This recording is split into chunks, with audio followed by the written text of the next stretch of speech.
Hello Real Life Youth, I'm Charlotte and I'm going to talk you through the next instalment of our Little Stories with Big Ideas series. And this week we're looking at the parable of the sheep and the goats, which is in Matthew 25 verses 31 to 46.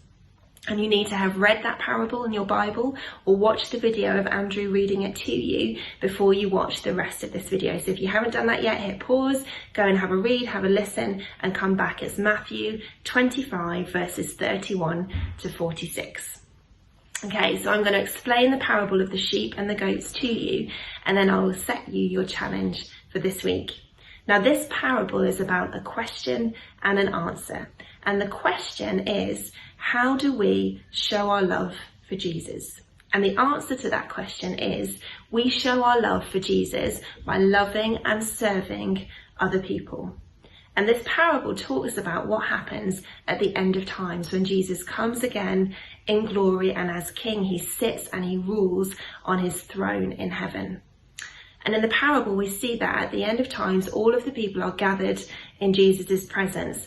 And the people are referred to as the sheep and as the goats. Don't have a goat, sorry. And we see that they are separated in the same way that a shepherd separates the sheep from the goats. And the sheep are placed on the right of Jesus and the goats are placed on the left. And in the parable, we see Jesus say that those on the right, the sheep, were the ones who cared for people. They saw people who were hungry and they fed them. They saw people who were thirsty and they gave them a drink. They saw people who needed hospitality and they invited them into their homes. They saw people who needed to be clothed and they gave them clothes. They saw people who were sick or poorly and they cared for them. They saw people who were in prison and they had compassion on them and they visited them. And Jesus said that what they did in caring for people, they did for him. He says, when you did it to one of the least of these, my brothers and sisters, you were doing it for me. You see, God sees when we care for people and when we love people, and he loves it.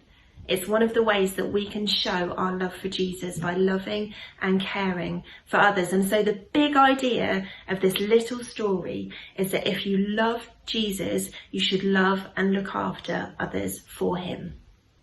So your challenge this week, Real Life Youth, is to show your love for Jesus by loving and serving other people. It's time to get a little bit practical. So why don't you go and grab a piece of paper and a pen and have a think and write down some ideas of ways that you could love and serve people around you this week. Are there people in your school maybe who are lonely and don't have friends and need a bit of support and encouragement you could come alongside? Are there people who are hungry or thirsty that you could help and share your food and your drink with? Maybe talk to your grown-up about making a donation to the food bank to help those who need food and drink. Are there people who are lonely and can do with some encouragement? Perhaps you could write them a note or a letter or make them a card and give it to them, maybe with some chocolate or sweets, to encourage them, to cheer them up, to show them that you care for them.